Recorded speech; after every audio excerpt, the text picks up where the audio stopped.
Hello, everyone. I'm Anthony McAdoo, Executive Director of the WKU Alumni Association. It's my pleasure to welcome you to our Hilltoppers at Work webinar series. Today's webinar focus is career decision-making during a time of uncertainty. This webinar is being recorded and will be available on our site for your future reference and sharing after today's broadcast. For those joining us during the live broadcast of this webinar, please use the chat feature to pose questions and interact with our presenter. Presenting this webinar to our WKU alumni and friends is made possible through a partnership between the WKU Alumni Association and WKU Advising and Career Development Center. Joining us today from the Advising and Career Development Center is Becky Tinker, Associate Director for Career Development. Becky joined the WKU family in May 2007 and has over 25 years of experience in higher education, which includes working with students and alumni to connect them with opportunities available from employers interested in hiring Hilltoppers. Becky hopes students and alumni can find rewarding career paths that bring them personal and professional happiness. Welcome, Becky. Thank you for joining us today. Anthony, thank you for having me. I really appreciate it. I just wanted to say that our topic today, career decision-making during a time of uncertainty, could be a day-long session.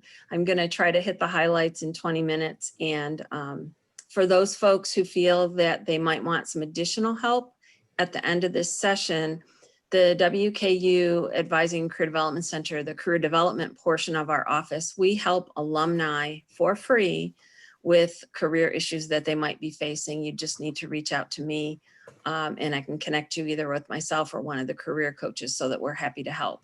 That way, as I go through today, if you feel that I'm going too fast or I'm covering an area that doesn't directly relate to you, but you still have additional issues, I am more than happy to help. The content today that we're going to talk about really is appropriate now and for in the future. So I know we're in the middle of the COVID-19 situation, and that's very stressful for so many people. And we're all trying to social distance and stay healthy. But in a year from now, the information that I'm going to talk about today will still be relevant. So I'm hopeful that you'll find some key points that will be takeaways that you can use. The presentation topics today are on your screen. I'll hit some different pieces of each of these, but just sort of want to guide you through the kind of the decision-making process and give you an opportunity to take some notes and think about where you are in your own career right now and perhaps where you think you'd like to go. When you're in the exploration phase and trying to figure out the kind of the career direction that you want your personal career to go in, make sure that you're working at a comfortable pace and that you allow yourself some grace. Sometimes you look at the people around you and they think, oh, they've got their life together. They've got it all figured out. Why can't I get my life figured out? Or why did I have to lose my job? Or why is it that the person in my office who never does any work gets all the praise and I don't get any praise? I mean, there's so many conversations and thoughts that we have around our careers and career decision-making. Be sure that you allow yourself some grace. As you go through the exploration process, I recommend that you keep a notebook or a digital file, a place where you can record your thoughts. Keeping a written record as you go through this makes it so much easier for you to go back through and kind of figure out maybe where you've had some growth as you've gone through the exploration process. It also gives you a place to write down questions so that as you talk to other people, you can maybe find some answers. Don't be afraid to answer the hard questions. And there will be some as you go through this process. And the other thing I want to recommend is that you find a group of people that can support you when you're making your career decisions and you're kind of going through this process. There are those people in your life that you know that will support you. And you know there are those people who are going to do everything that they can to either hold you back or make you question why you might want to do things differently than you're doing them now. The career decision-making process really does involve having people who've got your back and who will kind of help you as you're going through this. And then one of the other options available to you is that you can also work with one of the career coaches at the WKU Career Development Center. We're here and we're happy to help. So one of the things that you want to think about is that career change and career decision making is about combining life experiences, taking the things that you've already been engaged in and combining them into something that kind of feeds your spirit and makes you excited about what comes next. You want a sense of anticipation, not a sense of dread. So I have some points on the screen. I won't read them because I know you can all read your screen. But think about how did you get to this part of your career? Where are you now? Where is it that you hope to go? One of the things that I want to point out to you is that a vocation is the job that you do every day. So your vocation is the one that pays your bills. Your avocation is something that you like to do for fun. Some of you are good at woodworking. Some of you are good at writing. Some of you have a graphic design talent. I mean, there's lots of things that you have that are good skills. And so what you want to start to think about is, could my avocation, with some time and some experience, could my avocation become my vocation? Or do I want to just find a new job that pays the bills that then allows me to do the things on the side that I just think are really fun? And so the difference between vocation and avocation is going to become really important to you as you go forward, trying to figure out what you want the next part of this journey to look like for you. And the other thing is, there's a big difference between choosing to stay in a job that you're in and feeling like you're being forced to stay in a job that you're in.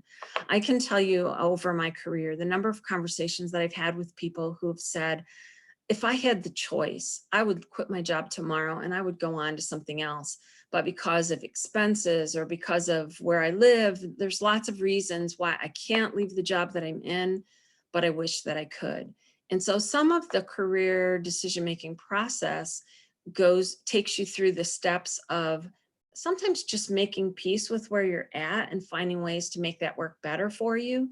And sometimes it's about making the decision about going on and doing something different. There are a few questions that I think it's important for you to consider as you're examining your career. These are some of the things that I've come up with. You may have your own questions. One of the things that often comes up for people is the what if question.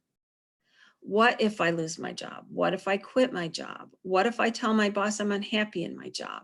One of the things that I would encourage you to do with the what if questions is, on paper, either digitally on your computer or with a notebook and a pen, sit down and play that question all the way out. What if? Answer, and then answer the question, and then answer it again and answer it again. And each time you answer the question, dig a little deeper until you can kind of get all the way through the what ifs of the scenario to where you can get to something that might make a little more meaning for you. But the what if questions can sometimes stop people, and they don't, and it's fearful, and people are hesitant to try and move on. So I want to encourage you to answer the what if questions all the way through, answer the other questions that are on the screen all the way through, and don't be afraid of the answers, because sometimes what's in the answers are the keys to your next steps. The one, if you're kind of early on in your career and you may have a couple of years under your belt, you might be finding that you're going, is this all there is? You know, because you get excited about going into the world of work and you think to yourself, I have a job, I'm excited, I have friends, I'm doing really cool things. And then one day you wake up on a Sunday morning and you go, is this all there is? I thought there was more to it. And so I want to encourage you, if you're at the is this all there is stage, there's more. You may not have just figured out what it is. And I'm hoping I can help you with that today. And age does matter. There are people who hit certain parts in their career. I was working with an alum the other day who called up and they said, I'm turning 30 and my career's just not where I thought it was going to be. And so we had the opportunity to talk through I'm turning 30 and what does that look like? Or I'm turning 25 or whatever age you are. Age matters, but not in the way that you might think that it does. So if you have some of those age related questions, those are real easy to kind of work through with you one-on-one. The important part of the career decision-making process is doing a self-assessment. And every time I mention self-assessment when I'm doing a presentation, I see people roll their eyes and go, oh, please, not another self-assessment. This one's really a personal self-assessment. Take a deep dive into who you are, what you know, and how prepared you feel to make improvements and changes. And then write those things down. I had someone on Facebook the other day. Yes, I'm old enough to use Facebook. I had someone on Facebook the other day send me a private message of a journal page. And so it was the list of all the jobs they wanted to do. It was all the jobs they had considered. And then they had questions that they wanted me to take a look at to see if they were kind of going in the right track. And they were embarrassed to share their list, but I'll tell you, from a career coaching standpoint, having somebody who's taken the time to write down the things that they're good at and the things that they're considering makes it so much easier, because with training, I've learned how to look at someone's list and pull out the key points in a way that they typically can't see them. So self-assessment is going to be really important for you. Think about, what are your professional skills? Oftentimes when people start to think about making career choices, their immediate thought is, I need more education. Perhaps you do, but most of the time, people don't need more education. They need to take the time to think about what they know, what experiences they've had, and then how can I transition those into something else, some other career area, something else that would be of interest to me. Another key point that I want you to think about is, what's your financial situation right now? So often when we talk about career stuff, we don't talk about finances.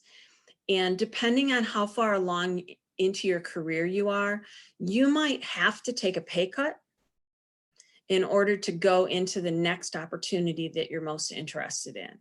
And so it's really important that you have a good grasp of what's the minimum amount of money you need to make to be able to kind of keep going while you're making this transition.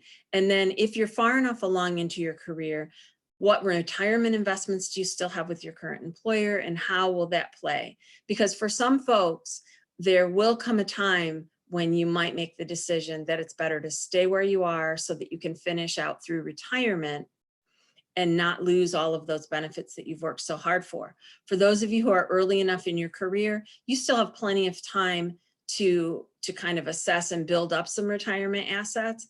But I really want you to take a look at your finances. That, for so many people, being carrying a heavy debt load makes it really difficult for them to make career changes when they find that they really are in a position where they really want to, or sometimes, especially now, where they might need to.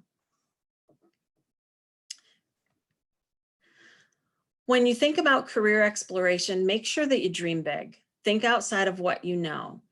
I want to tell you a story that I share with students all the time, and yes, it's going to show my age, and I'm okay with that. Long time ago, I was living in a trailer. So if you've ever been in a mobile home, you know the rooms in mobile homes are really small. So I was laying in my bedroom on my bed, and on top of my dresser was my television set.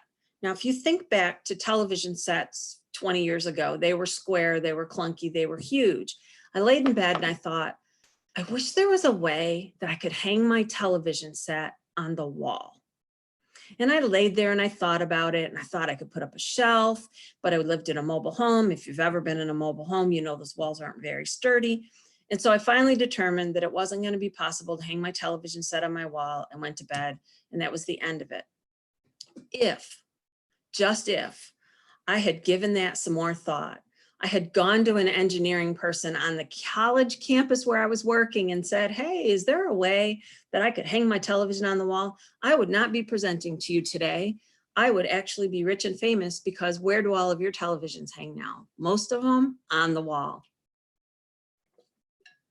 So I share that story to say to you, perhaps you have a really amazing idea that you could turn into a career or a business, but you're afraid to pursue it because what if?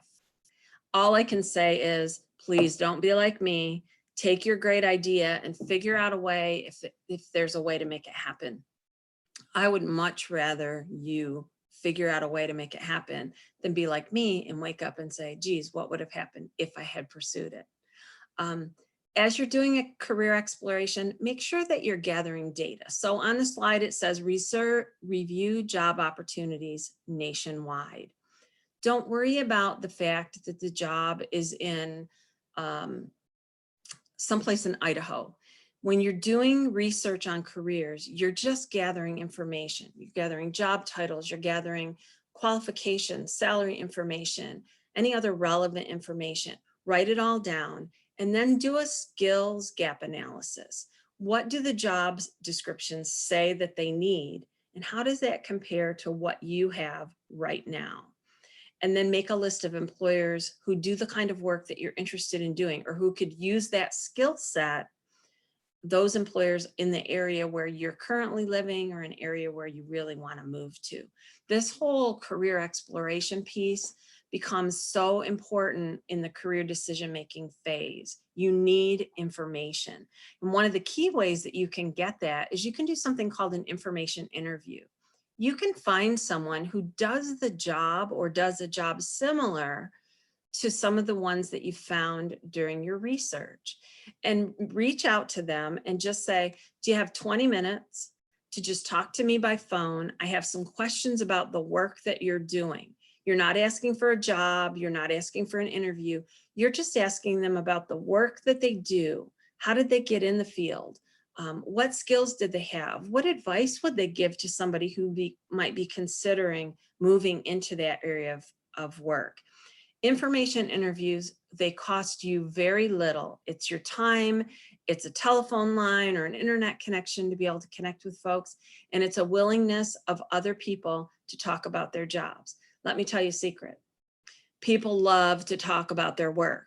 If you don't believe me, think back to the last Thanksgiving dinner you attended when you were sitting next to all of those relatives and all they wanted to do was talk about their work. People love to talk about what they want, what they do, and they love to talk about it to people who have genuine interest. So don't be afraid to do an information interview. And if you'd like a list of questions, you can just reach out to me and I'm happy to send you a list of questions that you can ask during an information interview. So once you've done the research, you've gone through the career exploration process, you've figured out there are skills that you need to develop. I want you to understand whether you're considering a career change or if you're just kind of looking at where your career is now, developing new skills is a critical piece to your professional development.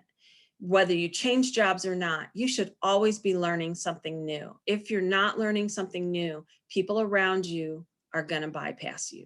So make sure that skill development and learning new skills and professional development, make sure that follows you for your whole career. The other thing is professional growth and professional development makes it easier for you to pivot when things happen. So for example, we're in the middle of this situation right now where people's jobs are really, some people have lost their jobs. Some people are on furlough. Some people their employers are looking at whether or not they're going to be able to keep all of their employees. And then we have all those frontline workers that we need to thank for keeping us going during this time. But even when they're doing their work, they might be on the front lines going, is this still the work that I want to do?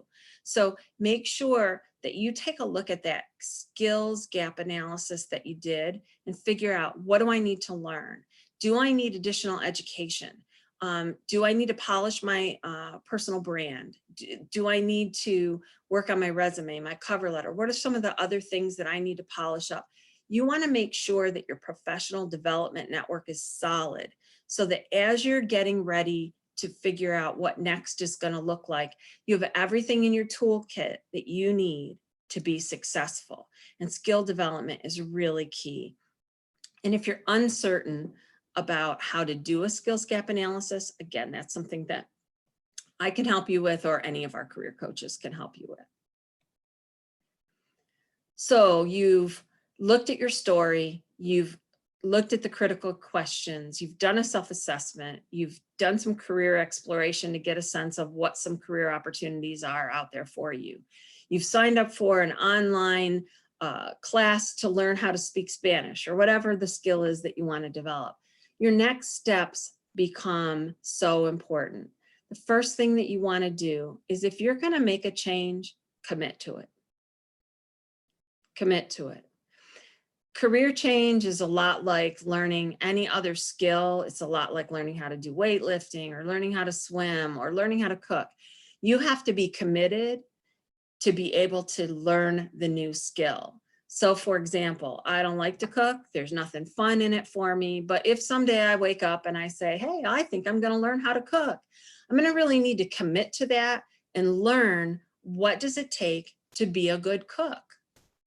How, do you measure things? Do you have to follow a recipe? Everybody I know doesn't follow a recipe, but you have to really be committed to be successful. So when you're looking at changing careers or making some tweaks to the career direction that you're going right now, commitment is going to be key. Develop a plan. I like to say plan A, plan B. So going back to vocation and avocation, right now you might have your vocation, which is paying your bills, while you're developing your avocation, so that your graphic design business, when you're ready, can then switch over and become your vocation. And so avocation and vocation are going to play critical roles in this next step piece. But the other thing is plan A, plan B, figure out what are some options for you. You can go all the way out to plan Z. It doesn't matter. You just need to have an idea of what direction you think you want to move in. And then remember, back in the beginning, I talked a little bit about surrounding yourself with people who can be supportive of you in this process. Share your plans with your team, not for their approval, because when you've committed to a career decision, you want to have people who are going to say, here are the holes in what I've seen. Here are the things that I think you perhaps haven't considered. That's where a supportive team can be really helpful, because they can offer you some perspective in a way that when you're so close to it that you might not have been able to see. Make sure that you set a realistic timeline, assess as you go, and make sure that you make all of your plans in pencil. It's so important that you be prepared to change, because if you start down this path and all of a sudden you decide, oh, this is not what I thought it was, you want to be able to kind of gently make a pivot and change. And if you write everything in permanent marker, it's going to be really hard to do that. So make your plans in a way that you can feel comfortable changing them. The other thing that you might want to consider is, could you negotiate with your current employer to gain skills in a new area, or to have them provide you with some opportunities that would be a little more challenging for you? Sometimes when we think about career decisions, we think, I need to leave, when instead perhaps the opportunity exists in the organization that you're currently in. You just haven't made the opportunity to explore that, and you haven't had those conversations. Now, the way you don't do that is you don't say to your boss, you know, I hate my job and I really wish you'd just give me something else to do, because that's not going to play well for you. But if you have a conversation and say, hey, you know, I'm excited about the work that I'm doing, but I'm really ready to learn something new, that would give you maybe an opportunity where you could choose to stay where you're at, instead of feeling like you're being forced to stay. And so again, I go back to that, choosing to stay, being forced to stay. There's a sense of peace about choosing to be where you're at. And then don't forget that the WKU Career Development Center can help you. We are certainly here for you. I do have 3 books I'll show you. The first one is Rising Strong by Brene Brown. So if you are someone who has lost your job, or have been through some experiences in the world of work that you feel like you need to overcome, that's a really good book for you to kind of take a look at. The next one is, I want to make sure you can see it. It's Designing Your Life. It's by Bill Burnett and Dave Evans, and they take you through really kind of crafting a pretty cool, it's a really neat way to look at the career development process and craft one for yourself. And the other one that I really like, excuse me, It's called Everything is Figure Outable, and this one's brand new. It'll be hard to find that in paperback. But that's another way for you to kind of do some decision making and problem solving if that's an area where you're struggling. So those are just 3 books that I think can be really helpful to folks. So I thank you for listening to me, and I hope that you learned some strategies to assess your current career situation. Again, it's 20 minutes. I flew through the presentation. I know there's a ton of content and that many of you might have questions. So if so, I'll stop talking and answer your questions. Thank you for all that great information, Becky. And for the books that you recommended, we'll include those as resources, as links available in the follow-up to today's presentation. One question I think, that I'm curious about that we often hear from some of our alumni who have spent some time in a particular career field and they're looking to make that pivot. You kind of talked about that skills gap analysis, et cetera. Is a time of uncertainty a better time or a worse time to kind of think about those moves?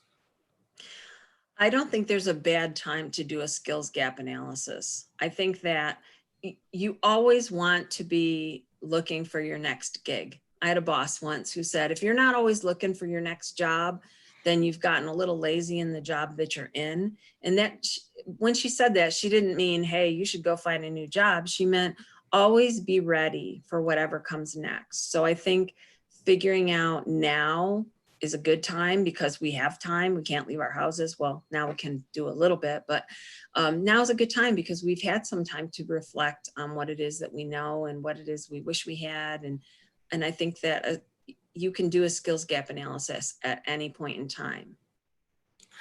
Is there, I think right now too, you really talked about the what if question, and particularly for those who are anticipating change. For those who you work with who, the decision has already been made, their position has been eliminated, they're on furlough or whatnot. Do you have any advice for folks in terms of to kind of help them not necessarily think in a negative framework, but in a more positive and kind of optimistic framework to how to kind of make lemons out of lemonade, so to speak? Absolutely. So there's no way to make the fact that you've lost your job palatable. I mean, that's sad. It's unfortunate. It angers people. However, it does give you an opportunity to figure out what you want next to look like. And one of the things that we always say to folks is you have to be able to put yourself out there, tell people what your circumstances are, and don't be embarrassed by that. Say to them, I am currently looking for work because I don't have a job right now.